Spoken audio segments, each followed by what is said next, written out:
Աստծո ողորմությունը, խաղաղությունը, ուրախությունը թող ամեն մեկիս վրա իջնի այս պահին եւ Աստված թող լցնի մեր սրտերը, մեր հոգիները,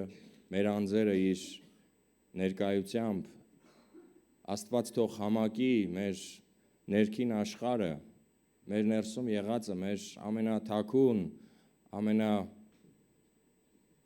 անհասանելի անկյունները իր ներկայությամբ եւ իր այցելությամբ։ Սիրելիներ, ինձ համար մեծ ուրախություն է նորից ձեր մեջ լինելու,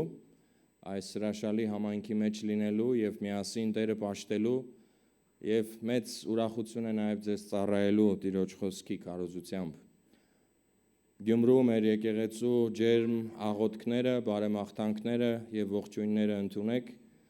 եւ Աստված թող առաջնորդի մեզ այս ժամի մեջ։ Այսօրվա պատգամի հատվածը գալիս է մեզ Մատթեոսի ավետարանի 26-րդ գլխի 36-ից 46 համարներից։ Լսենք Տիրոջ խոսքը երկյուղացությամբ եւ հոտնկայս։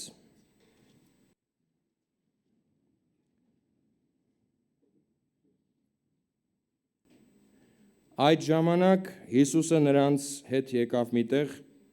որ Գեթսեմանի էր կոչվում, եւ աշակերտներին ասաց. «Նստեք այստեղ, մինչև գնամ այնտեղ աղոթեմ»։ Եվ իր հետ վերցնելով Պետրոսին ու Զեբեդեոսի երկու որդիներին, սկսեց տրտմել ու տագնապել։ Այդ ժամանակ նրանց ասաց. «Հոգիս մահու չափ տրտմած է, այստեղ մնացեք ու ինձ հետ արթուն կացեք»։ Եվ մի քիչ առաջանալով երեսնիվայր ընկավ, աղոթում էր ու ասում. «Հայր իմ, եթե հնարավոր է, թող այս բաժակն ինձանից հեռու անցնի, բայց ոչ թե ինչպես ես եմ կամենում, այլ ինչպես դու»։ Եվ եկավ աշակերտների մոտ ու նրանց քնած գտավ։ Պետրոսին ասաց. «Այդպես մեկ ժամ էլ չկարողացաք ինձ հետ արթուն մնալ։ Արթուն կացեք ու աղոթեք, որպեսզի փորձության մեջ չընկնեք։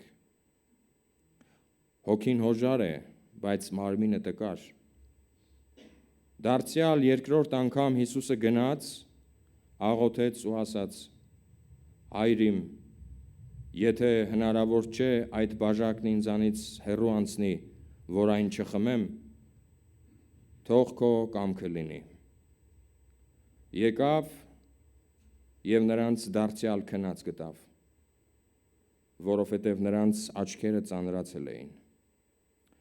Թողեց նրանց նորից գնաց, երրորդ անգամ աղոթեց եւ նույն խոսքն ասաց։ Այդ ժամանակ աշակերտների մոտ եկավ ու նրանց ասաց. «Այսուհետև քնեք ու հանգստացեք, ահա հասել է ժամը»։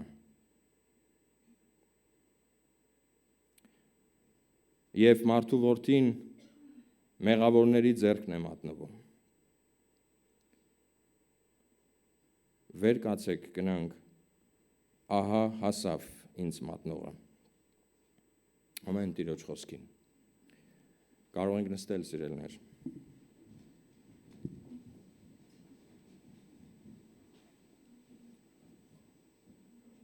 Հիսուս մարդը Գեթսեմանում է։ Կատարյալ մարդը, Աստծո սրտին համեմատ մարդը Գեթսեմանում աղոթքի մեջ է։ Երկրորդ Ադամը Գեթսեմանում է եւ մահու չափ տրտմած է կատարյալ մարդը։ Երկրորդ Ադամը մահու չափ տրտմած է։ Այնքան տրտմած, որ աղոթքի ընթացքում այս տրտմած վիճակի մեջ իր քրտինքի հետ արյան կաթիլներ են թափվում։ Ինչու է տրտմած կատարյալ մարդը։ Ինչու է տրտմած Աստծո սրտի համեմատ եւ Աստծո կամքին համաձայն մարդը։ Ինչու պիտի Աստծո կամքին համաձայն Ադամը այս վիճակի մեջ լինի։ Որտեղ է Հիսուս մարդը Գեթսեմանի մեջ։ Ինչ է դրված Հիսուս մարդու առաջ Գեթսեմանում։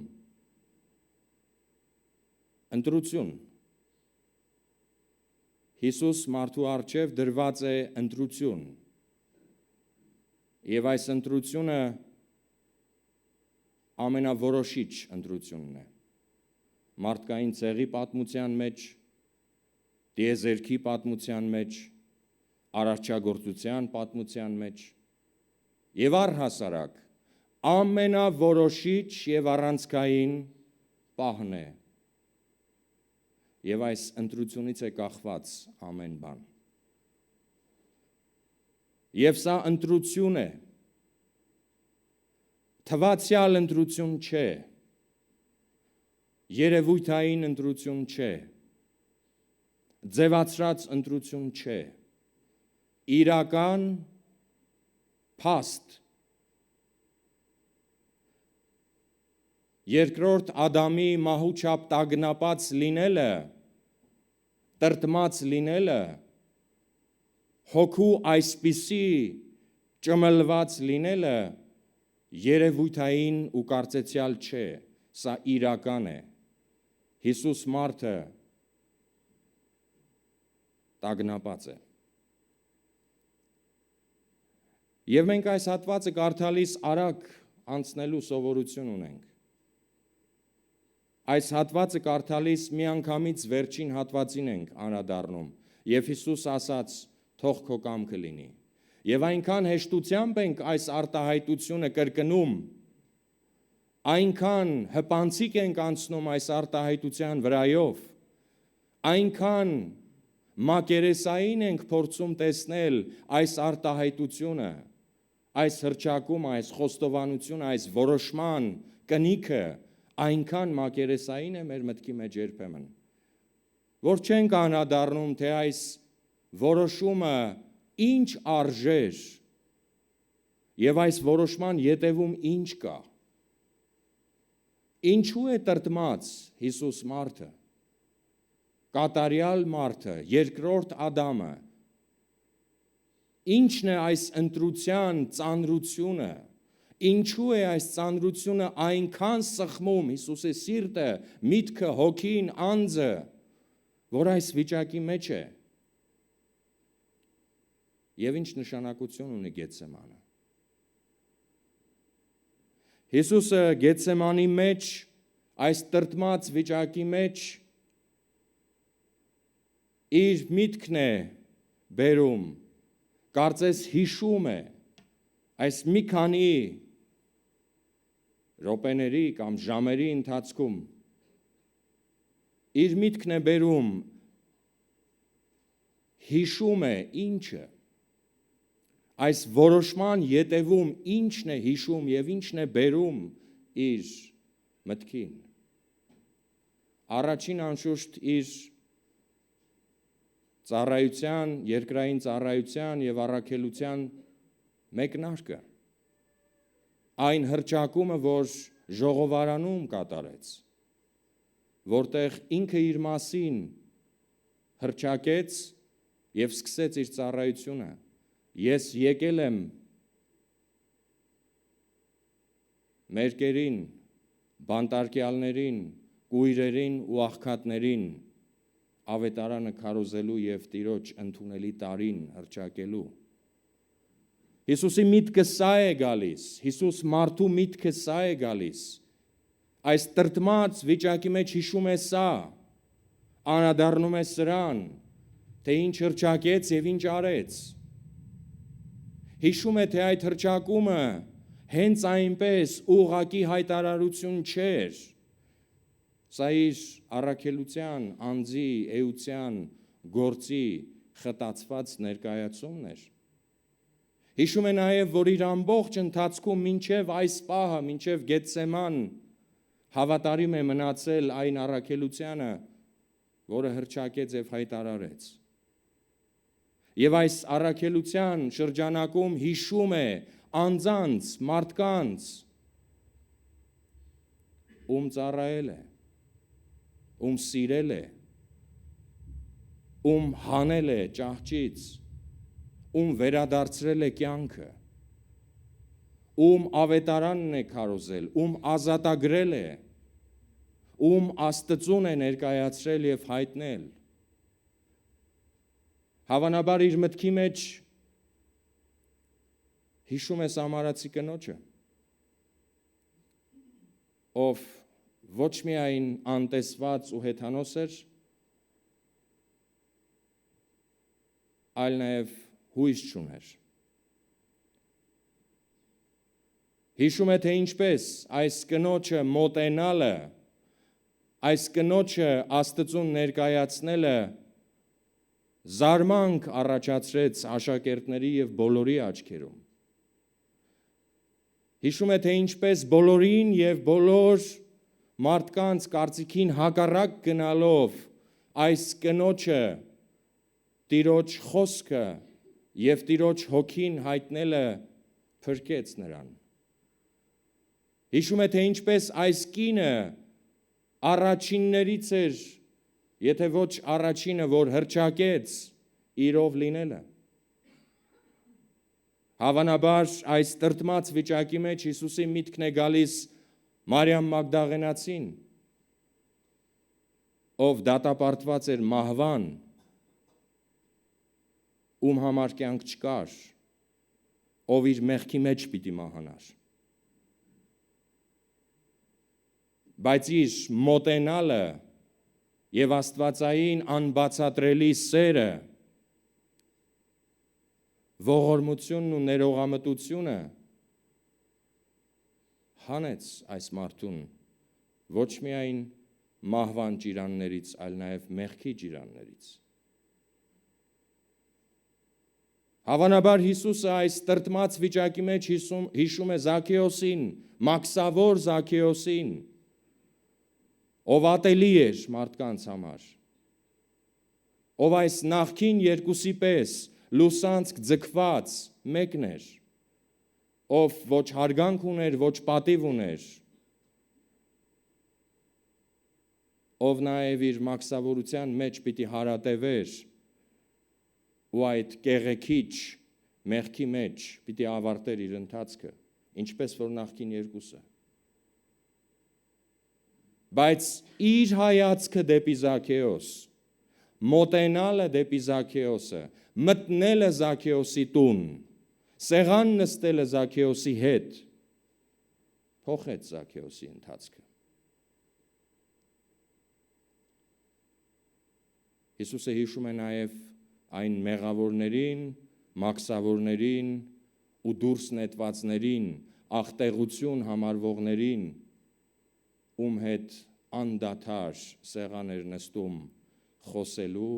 սիրելու, ավետարանը քարոզելու, ազատագրելու եւ Տիրոջ սերը հայտնելու համար,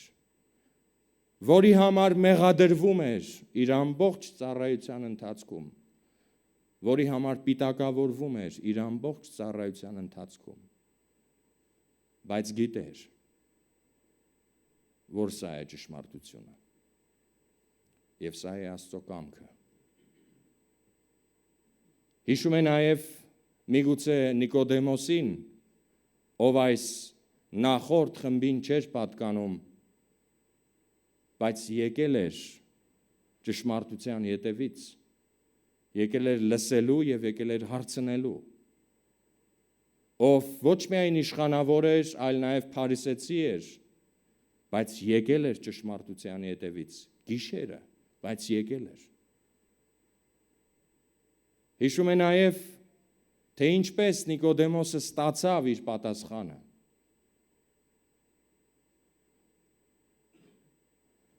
Հիսուսը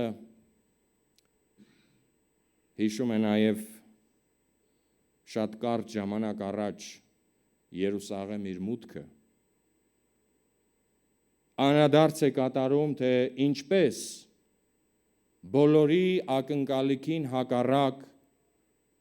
տաճարի պալատի փոխարեն տաճար գնաց։ Անդրադարձ է կատարում, թե ինչպես ժողովուրդը Օվսաննա էր գոչում եւ իր հագուստներն էր փռում իր առջև, առաջնորդելով Հիսուսին դեպի պալատ, այնտեղ, որտեղից պիտի գար իրենց ակնկալիքը։ Հիշում է ինչպես բոլորին հակառակ եւ բոլորին հիասթափեցնելով մտավ այնտեղ, որտեղ ոչ ոք չէր ուզում, որ Հիսուսը մտնի,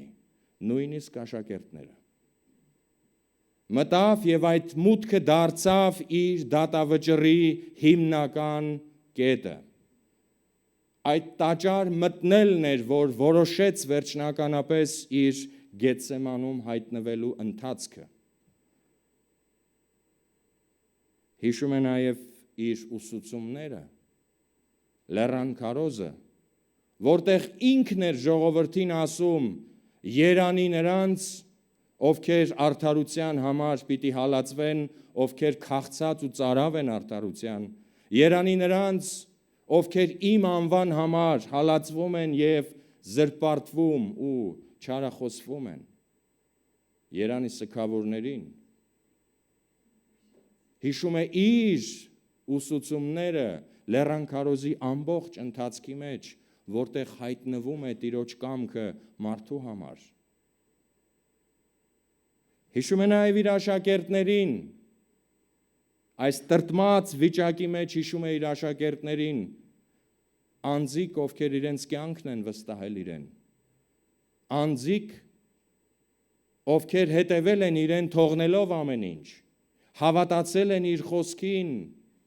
դարձել են իր զինակիցները, լծակիցները։ Ինչ պիտի լինի այս մարդկանց հետ։ Եվ վերջապես գլխավոր հարցը. Տիրոջ կամքը կատարելապես կատարելու արդյունքը մահն է, փաստորեն։ Փաստորեն սպասվում է մահ, որի պատճառը Տիրոջ կամքի մեջ մնալն է ու Տիրոջը հնազանդվելն է մինչև վերջ։ Տիրոջ սրտին համեմատ մարդ լինել ու մնալն է այս ճանապարհին առաջնորդել։ Եվ հիմա որոշումն է դրված Հիսուսի առաջ։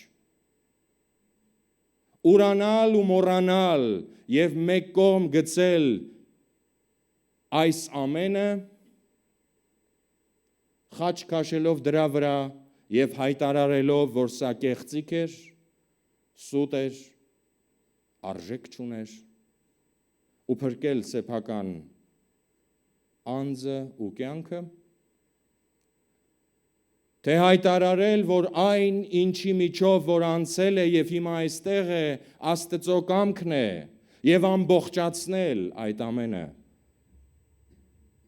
զոհաբերությամբ, ամենամեծ զոհաբերությամբ։ Սա է ընտրությունը։ Մատնվել մեղավորների ձեռքը Տիրոջ կամքը կատարելու համար, մատնվել մեղավորների ձեռքը Աստծո սրտին համեմատ մնալու եւ հնազանդվելու պատճառով եւ թույլ տալ, որպիսի մեղավորները անարգեն եւ հրապարակային ծվեն անեն իրեն եւ վերջին հանցագործի պես կախեն խաչից անարգ ու անօգնական լքված վիճակի մեջ եւ դատապարտեն պիտակավորմամբ։ Ընտրությունը այստեղ է։ Եվ այս ընտրությունը հեշտ ընտրություն չէ։ Այս ընտրությունը անասելի, տագնապի եւ տրտմության է հասցրել Հիսուսին։ 3 անգամ աղոթք, 3 անգամ գալ Տիրոջ առջև։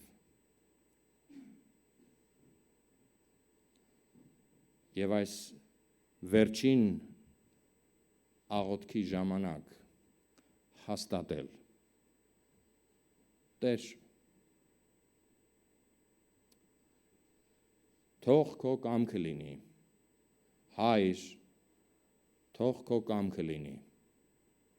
այսինքն զոհաբերում եմ ինձ և ամբողջացնում ու լրացնում եմ մինչև հիմա ապրածս և հնազանդվում եմ մինչև վերջ, արժևորելով երկրորդ Ադամին և վերջ։ Շարունակությունը մենք գիտենք։ Շարունակության մեջ գալիս է մի կետ, որտեղ Հիսուսը դրվում է գերեզման և լռություն։ Տիեզերական լռություն։ Ոչ ոք չի խոսում։ Կարծես նույնիսկ Աստված է լուռ։ Հիսուս հնազանդվեց, Հայրը կարծես լուռ է։ Եվ երրորդ օրը գալիս է հոր պատասխանը երկրորդ Ադամին։ Աստվածային պատասխանը երկրորդ Ադամի զոհաբերությանը և հնազանդությանը։ Եվ դա հարությունն է։ Աստված այսպես է պատասխանում հնազանդ Ադամին։ Աստված այսպես է պատասխանում մարդկությանը։ Աստված այսպես է պատասխանում ստեղծագործությանը։ Եվ Աստված այսպես է այցելում մարդկությանը։ Հնազանդ Ադամը և ջախջախված Ադամը հարություն է առնում Տիրոջ շնորհքով։ Եվ Աստված վերջնականապես դնում է իր կնիքը անջնջելի, անխորտակելի, անանցանելի, անբեկանելի իր իշխանության և հայրության ու աստվածության կնիքը դնում է հնազանդ երկրորդ Ադամի կյանքի ներքևում։ Եվ ասում, որ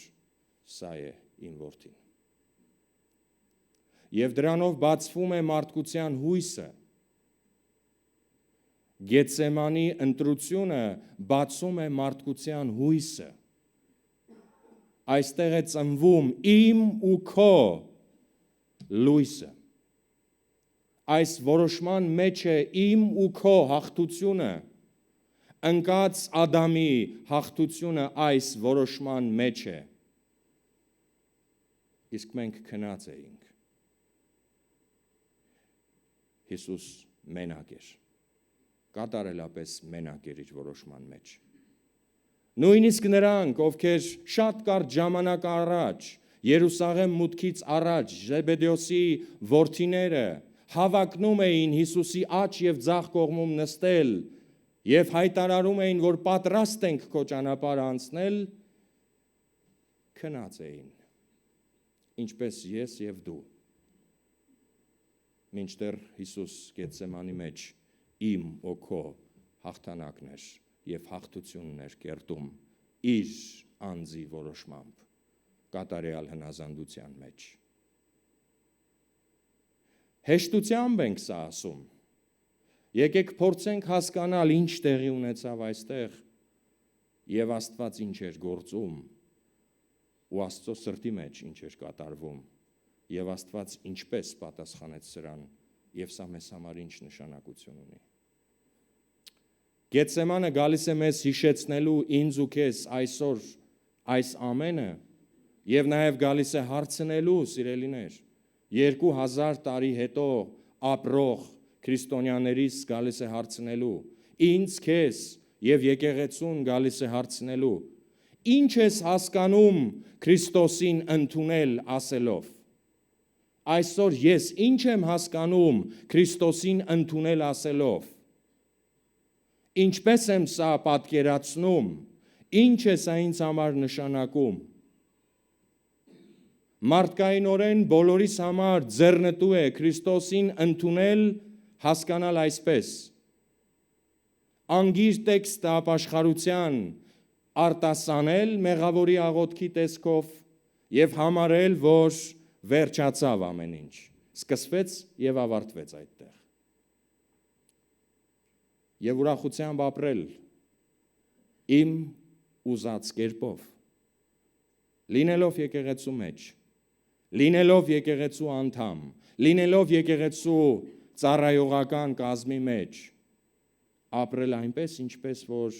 իմ կամքն է ինձ թելադրում եւ իմ նպատակը հարմարությունն է ինձ ուղղորդում, չէ որ ես ընդունել եմ Քրիստոսին բոլորիդ առաջ։ Բայց Գեթսեմանը մեզ գալիս է հիշեցնելու, որ Քրիստոսին ընդունելը այն չէ, ինչ որ ես ու դու ուզում ենք տեսնել, այլ այն է, ինչ որ Տերն է ուզում տեսնել եւ Տիրոջ խոսքն է ասում։ Քրիստոսին ընդունել նշանակում է ընդունել որպես փրկիչ եւ հասկանալ, որ իմ ու քո փրկությունը շնորհքով Քրիստոսով է ու Քրիստոսի մեջ է, բայց ընդունել նաեւ Տեր։ Այսինքն հասկանալ, որ այդ ընդունելուց հետո սկսվում է ճանապարհը, ոչ թե ավարտվում։ Իմ ու քո Գեթսեմանի ճանապարհը այստեղ է սկսվում, Քրիստոսին ընդունելուց եւ Աստվածային շնորհքը ստանալուց հետո սկսվում է իմ ու քո Գեթսեմանի ճանապարհը։ Եթե ես հայտարարում եմ, որ ես Քրիստոսի աշակերտն եմ, նշանակում է Քրիստոսի հետևողն եմ, իսկ դա ինչ է նշանակում։ Նշանակում է Քրիստոսի ճանապարհով ընթացող, Գեթսեմանի ճանապարհով ընթացող։ Եվ այս ճանապարհը իմ ուզած եւ իմ պատկերացրած լայն պողոտան չի Հիսուսի կողմից հիշատակված եւ մեր առջեւ դրված նեղ ու քարքարոտ ճանապարհն է, փշոտ ճանապարհն է, որը քչերն են գտնում։ Եվ քչերի համար է սա կարևոր։ Գեթսեմանի ճանապարհը, հնազանդության ճանապարհը, Քրիստոսի մեջ աճելու եւ Քրիստոսանմանության ճանապարհը։ Եթե ինձ համար Քրիստոս Տեր է, նշանակում է Քրիստոսի բերած է ինձ համար օրենք է, ավետարան է ինձ համար օրենք է, եւ Քրիստոսի ապրածը երկրի վրա ինձ համար չափանիշ է հավատքի եւ կյանքի։ Նշանակում է ես նույնպես այս զոհաբերության ճանապարհով ընթանալու եմ կանչված։ Եթե ոչ, նշանակում է ես հայտարարում եմ հետևյալը. Տեր, ես քեզանից իմաստուն եմ։